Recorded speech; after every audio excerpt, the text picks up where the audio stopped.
로 기도하옵나이다. 아멘. 자, 계속해서 족보 이야기가 지금 나오고 있습니다. 오늘 본문 말씀 9절 말씀을 보니까 에서 곧 에돔의 족보는 이러하다라고 말합니다. 자, 여기서 중요한 표현이 바로 에서가 에돔의 시작이라는 것입니다. 에서가 에돔의 조상이다. 이제 이삭의 가정, 야곱과 에서 어떤 한 가정의 어떤 개인의 이런 차원의 이야기에서 이제는 민족의 시작점을 지금 성경이 기록해 놓고 있습니다. 자, 자손들이 쭉 나오는데요. 36장 오늘 본문 11절과 12절 말씀을 보면 11절과 12절 에서의 아들 엘리바스의 첩 딥나는 아말렉을 엘리바스에 낳았으니 이는 에서의 아내 아다의 자손이며. 자, 엘리바스의 아들들 대만과 오말과 스보와 가담과 그나스, 그리고 그 이후에 또 아말렉이 등장을 합니다. 그러니까 자녀에서 손자, 그리고 계속해서 그 민족으로 확장이 되고 있다라는 것이죠. 자, 여기서 중요한 디테일을 보면 어떤 집안은 자손이 많고 또 어떤 집안은 이어지지 않고 이런 것을 봅니다. 자, 이것은 무엇을 말하는가? 민족이 형성되는 것은요, 그냥 하나님께서 획일적으로 균형 있게 이루시는 것이 아니다라는 것입니다. 자, 하나님 뜻 가운데 모든 것들이 다 이루어지고 있습니다. 그러니까 한 가지 어떤 시선으로 모든 것을 다 균형 있게 바라보아야 한다라는 것은 아니지요. 인간의 눈의 균형이 아니라 하나님의 뜻 가운데 펼쳐지는 일관성입니다. 하나님께서는 하나님의 뜻을 이루시고 하나님의 구원의 역사를 이루시는 그 일 가운데 불균형이 있지만 하지만 그 속에 일관성이 있다라는 것입니다. 이 중에 하나 중요한 이름이 바로 아말렉입니다. 이 이름이 나중에 가서 우리가 구약을 쭉 읽어보면 이스라엘과 끊임없이 충돌하는 족속이 바로 아말렉 족속 아닙니까? 자, 이제 미래에 있을 어떤 긴장도 우리가 이 말씀을 통해서 볼 수 있습니다. 표현이 계속해서 이제 바뀌는데요. 개인, 가정에서부터 이제 정치적인 어떤 조직으로 족속, 네, 또 뭐 이제 나아가서는 민족을 이루게 되겠죠. 자, 여기에 족장이라는 단어가 나오는데요. 15절 말씀입니다. 15절에 에서 자손 중 족장은 이러하니라. 자, 이제는 단순히 에돔, 에서의 가족이 아닙니다. 이것은 이제 정치 조직을 갖춘 어떤 집단이 된 것입니다. 아주 중요한 변화죠. 처음에는 한 가정으로 시작했습니다. 가족. 그리고 그것이 부족을 이루고 또 그것이 이제 족속을 이루어서 민족으로 변해가는 과정을 보고 있습니다. 오늘 본문 말씀을 보니까 지금 에돔, 에서의 후예들은 이미 어떤 국가적인 모습이 갖춰지고 있습니다. 어찌 보면 갖추어졌다고도 볼 수 있습니다. 20절부터 30절까지의 말씀을 보면 이제 에돔 족속은 정복을 하면서 땅을 차지하고 어떤 강성한 국가의 이미지를 구축해 나가고 있습니다. 오늘 본문 말씀 20절 말씀을 보니까 처음 듣는 그런 족속들의 이름이 나옵니다. 20절 말씀, 그 땅의 주민 호리 족속과 세일의 자손 로단과 소발과 시브온과 아나와 이렇게 쭉 나오지요. 자, 이것으로 우리가 알 수 있는 것은 에돔, 에서의 후예들은 그 땅이 그들의 원래 소유가 아니었다라는 것을 알 수 있습니다. 다시 말해서 에돔은 원래 그 사는 그 땅의 주인이 아닙니다. 호리 족속이 먼저 있었습니다. 에돔이 그들을 정복한 것이죠. 이스라엘이 가나안을 차지하는 그런 구조와 비슷한 일입니다. 에돔도 정복을 통해서 자리 잡고 이제 큰 민족이 되었습니다. 하지만 또 여기 보면은 한 가지 특이한 기록이 나오는데요. 24절 말씀입니다. 시브온의 자녀는 아야와 아냐이며 그 아내는 그 아버지 시므온과 나귀를 칠 때에 광야에서 온천을 발견하였고, 자, 여기 보니까 온천이 발견되었다 합니다.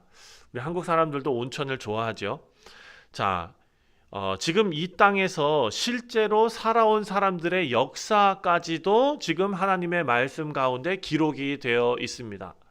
우리 사랑하는 성도님들, 성경은요, 그냥 어떤 신화 혹은 신학, 현실적이지 않은 어떤 이야기로 지금 구성되어져 있는 그런 기록이 아닙니다. 실제 역사와 현실을 함께 기록하고 있는 그 책이 바로 성경입니다. 이 성경은 하나님의 말씀이자 그리고 어떤 신화가 아니라 하나님의 말씀이 역사와 현실 속에서 어떻게 이루어졌는지를 통해서 하나님이 누구이신지가 드러나는 그런 책이죠. 자, 그리고 36장 이제 31절부터 39절까지 내용을 보면 31절입니다. 31절에 이스라엘 자손을 다스리는 왕이 있기 전에 에돔 땅을 다스리던 왕들은 이러하니라. 자, 충격적인 장면입니다. 왜냐하면 이스라엘은 아직 왕이 없습니다. 그런데 에돔에는 이미 왕이 있었다라는 것입니다.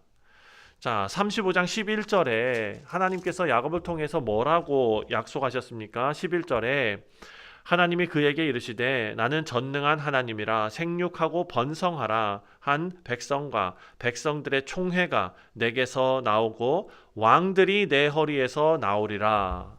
자, 하나님께서 야곱에게 말씀하시기를 왕들이 내 허리에서 나오겠다라고 약속해 주셨습니다. 그런데 현실은 어떻게 되었느냐? 에서에게서 왕이 먼저 나왔습니다. 그리고 더 놀라운 것은 이 왕들은 세습되는 왕이 아니었습니다. 아버지 그리고 아들이 왕을 이어받는 이런 구조가 아닙니다. 매번 다른 사람입니다. 다시 말해서 왕을 선출했다라는 것입니다. 자, 에돔은 지금 이미 어떤 정치 시스템이 돌아가고 있는 좀 완성된 그런 국가의 모습을 띠고 있다라는 것입니다. 그런데 하나님의 말씀은 창세기는 이 에돔의 국가, 왕들, 이 모든 것이 하나님께서 말씀하신 그 언약의 성취다라고 말하지 않는다는 사실입니다.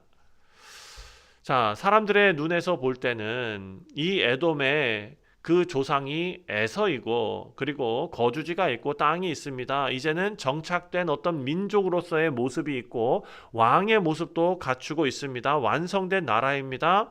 하지만 하나님께서는 그것을 인정하지 않으신다라는 것입니다. 에돔이 아무리 빨리 성장하고 정치적으로 안정이 되고 왕까지 세우지만 야곱은 느립니다. 그 가족에 여전히 문제가 있고 아직 나라로서의 모습을 갖추지 못하고 왕도 없습니다. 세상 사람들의 기준으로 보면 에서의 에돔이 훨씬 더 잘 되고 있는 것처럼 보입니다. 하지만 성경은 기준이 세상 사람들의 눈높이가 아니다라는 것을 우리에게 말씀하고 있습니다. 에돔이 다른 사람들이 보기에 완성된 나라가 되었지만 그것은 언약의 중심이 아닙니다. 야곱은 여전히 미완성이고 불완전하지만 하나님의 약속이 그 가운데 있습니다. 그렇기 때문에 우리가 오늘 본문 말씀을 통해서 기억해야 할 것은 하나님 없는 그런 완전한 모습, 하나님 없는 그런 성공한 완성보다도 하나님과 함께하는 어떤 미완의 위태로운 혹은 연약한 그런 모습이 하나님께서 함께 하시는 길이라면 그것이 오히려 중요한 것이다 라는 것을 알 수 있습니다. 자, 오늘 본문 말씀 에서는 앞질러 나가는 것 같습니다. 이미 안정된 어떤 왕국의 모습을 갖추어 가는 것 같습니다. 이에 비해서 야곱은 그런 모습을 띠지 못하지요. 이스라엘은 여전히 미완이고 그리고 부족합니다. 하지만 그 미완이 오히려 더 완성에 가깝습니다. 왜냐하면 하나님께서 함께 하시는 역사가 그 가운데 쓰여지고 있기 때문입니다. 오늘 우리의 모습도 마찬가지입니다. 세상에서 우리가 살아가고 있지만 저 천국의 소망, 하나님께서 이루실 그 완성된 우리의 모습, 이것을 기억하시고 영광의 자리에 이르기까지 하나님을 신뢰하며 살아가는 우리 모두가 되시기를 주님의 이름으로 축원드립니다. 기도하겠습니다. 아버지 하나님, 세상 사람들의 눈에 보이는, 또 우리의 눈에 보이는 어떤 빠른 성공, 그런 완성, 아버지, 이런 것에 우리의 마음이 빼앗기지 않도록 우리의 마음을 붙들어 주시고 하나님 약속 안에 머무는 그리스도인으로서 이 땅에서 살아가는 그런 삶을 우리가 택하고 걸어가오니 비록 우리의 삶이 더디고 부족하고 십자가의 길, 그 좁은 길이 아무리 힘들어 보여도 하나님과 함께 가는 길, 주님 손 붙들고 승리하는 우리 모두가 되게 하여 주옵소서. 오늘 하루도 주님 의지하오며 주 예수 그리스도의 이름으로 기도하옵나이다. 아멘. 하늘에 계신 우리 아버지여, 이름이 거룩히 여기